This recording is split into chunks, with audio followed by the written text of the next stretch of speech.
Geraldo Rivera. I love you. And here he is again. I love you all. So nice to be back. You. Yeah, good to see you. Great Year. job on the 5-0 week. Well, thank you, Brian. And I watched your battling last night with Sebastian Gorka. Right. But I think the first things first is this Bannon book that drops in about an hour officially. A lot of people got ahead of it ahead of time. Overall, before we dive into it, I think the greatest damage to the president is these so-called people on the inside that think he's got mental issues, that not fit for the job. That infuriates me, Brian, because I have known this man for 40 years. And I heard a commentator on MSNBC yesterday say, as a scientific medical fact, that there is no doubt but that the president emotionally and intellectually has deteriorated from his days as Celebrity Apprentice. So not only have I known him for 4 decades, I was on the last episode of Celebrity Apprentice with him every single day and spent an hour with him, as you'll recall, coming back from Puerto Rico on Air Force One and having just a one-to-one conversation. It is a slander. It is low down and dirty. It is absolutely false. This man is as lucid and as intelligent and as intellectually in charge of himself as he has ever been. Does he read? I don't sit in a lending library when I'm with the President of the United States. I'm not going to give you any information that I haven't seen with my own eyes. All I can tell you is he is extremely aware of everything that's going on. Sure. I think that his problem is he's aware acutely of too many things. He has so many things on his plate. I think that the challenge of the job is more than he ever expected it to be. But if you look at the learning curve of this man in the first year of his office, and look now how his business acumen and his ability to cheerlead and to encourage and to be the charismatic central focus has taken the American economy from a kind of lackluster, mediocre, kind of wishy-washy. President Obama did a fine job in helping recover from the catastrophic crash of 2008. But Donald Trump has jump-started the economy in a way that is so impressive that everybody is cheering. There's not a person watching right now who owns a single share of stock who isn't better off today than they were the day before President Trump took office. This narrative of him not being smart, of not reading, he went to Wharton, he is a billionaire. You don't become a billionaire being stupid. You become president of the United States. I mean, he's clearly doing something right. He's just not a politician. So he comes in and he might talk to a reporter here and there, maybe thinking it's off the record or maybe thinking he can trust people. Past presidents have been in politics for a long time. He's learning as he goes in many ways. Why would Steve Bannon do this, though? The loyalty factor. I mean, he left the White. Is it because he was mad because he got fired? I back up on first Trump and Bannon before Bannon.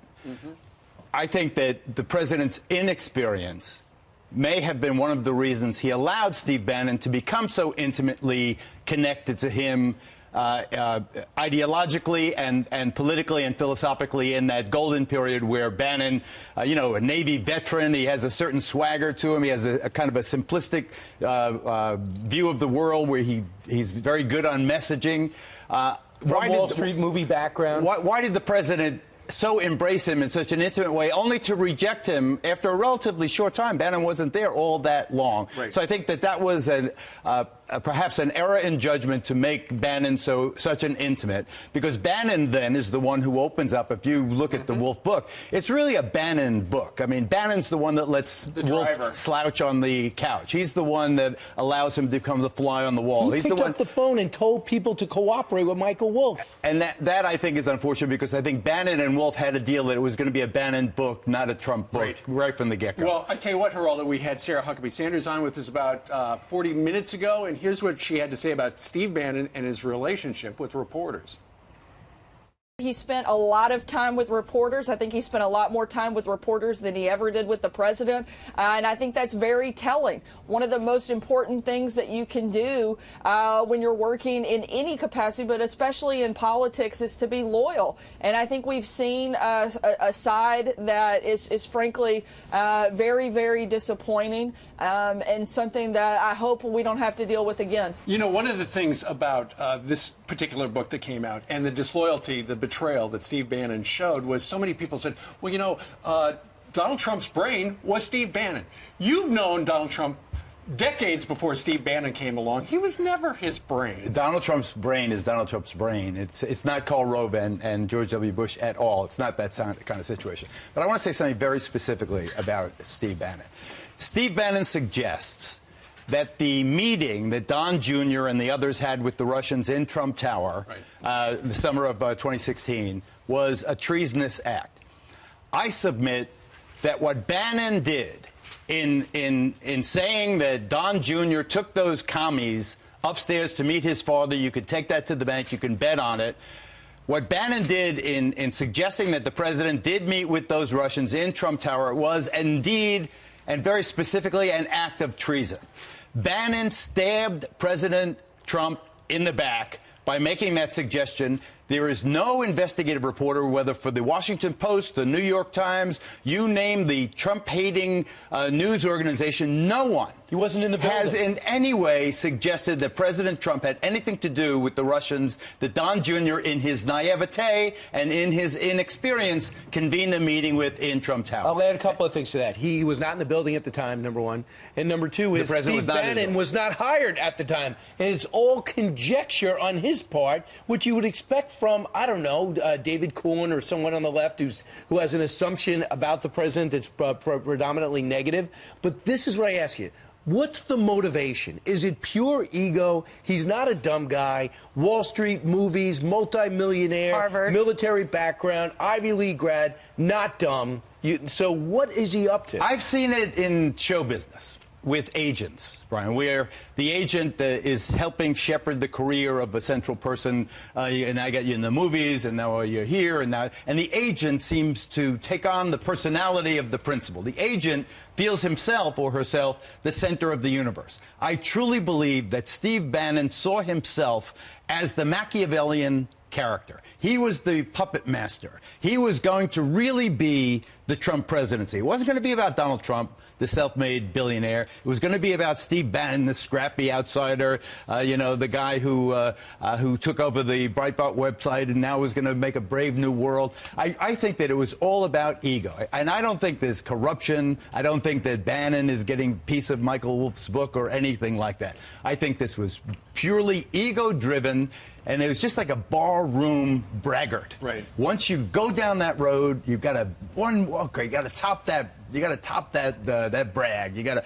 Oh, and if you like that one, how about this one? And I really think that this was much more a function of Bannon's ego than almost anything else. What I lament is that in attempting to criticize and attack this book, the president has inadvertently helped propel it to the top of the bestseller. No question. Absolutely. Geraldo, something to get you going this morning, because if you're not already going, is the president is meeting with lawmakers on Capitol Hill to figure out how we get a new budget deal to run the government for maybe 2 years. But at the same time, the Democrats are saying, okay, if you're going to get your money, we're going to get DACA. And the president's saying, and I'm going to get a wall. The thing about DACA has to stand on its own. DACA is the right thing for the American people to do, in Geraldo Rivera's opinion. You have this totally... You sound like the Republicans, because they say there's no urgency in doing it right now. There's an urgency in the fact that it is being phased out. It's being eliminated. These kids will soon be liable or vulnerable to deportation. Right. I think that the Dreamer situation, if I were the president, and I urge him as his friend, this is an act of compassion. Do this as a standalone. In other words, don't link it to the wall. Don't link it to the end, to the immigration lottery. But some things, Steve, if you had a little baby in distress, would you say, I'm not going to help the baby in distress because I want you to tear down that? Some things are not negotiable. I think, in my view, just put it all in. This is a New York guy. He talks about his New York values. He grew up here. He knows these kids as well as anybody else. Let him give the DACA kids their slack, and then attack things like, the chain migration. You can easily end chain migration. But not with one party. But Brian, the thing about leverage. Sometimes when you wield leverage, you look like the jerk. When you wield leverage and you say, if you want that, then you've got to do this. No, but it's a deal. When it's about humanity, some things are not dealable, is my point. But so is humanity at the border. So is humanity stopping the drugs from coming in. You know, I understand that. I hear that. But these are kids who are here through no fault of their own. They have been totally vetted. We know where they are. Many of them are in the military. They're in college. Here's Lindsey Graham. What he said yesterday, I think, is very telling. While everyone's talking about the president's mental state, he has a different view. Watch. Obama couldn't do it. Bush couldn't do it. I think you can do it. There's a deal to be had. If you want it bad enough, we'll get it. It'll be good for the country. Everybody's got to give a little bit. That's what. This is the time to give. You want this, you get that. Lindsey Graham, he didn't even vote for President Trump. He says you could do what Bush and Clinton and Obama couldn't. I will reserve comment on Senator Graham. I will say again that if think about the book, even the people that hate Trump are still going to hate Trump. The people that love Trump are still going to love Trump. This is a sliver of a chance right here with the Dreamers, where the president can show he can strip away a talking point for all of those fiery anti-Trumpian commentators on the other cable news networks. He could just take away one of their talking points, and then you deal with the. I really believe. Here, you want to negotiate? I'll negotiate. All right, let's end chain migration. Here's how you end it. You define the personal family, the core family, as grandparents. Parents and children, not cousins, not uncles, not aunties. I will negotiate that. You want to build the wall? Take the wall and replace it with the 700 miles you've already built that's fallen down. See, you want something the president did not. The president ran on the wall. He's going to use this as leverage. Let's fast forward. Because you know what would happen? He would give that gift to the Democrats, putting DACA alone. The Democrats aren't going to give him anything back. He's not dealing with you. He's not going to get the wall.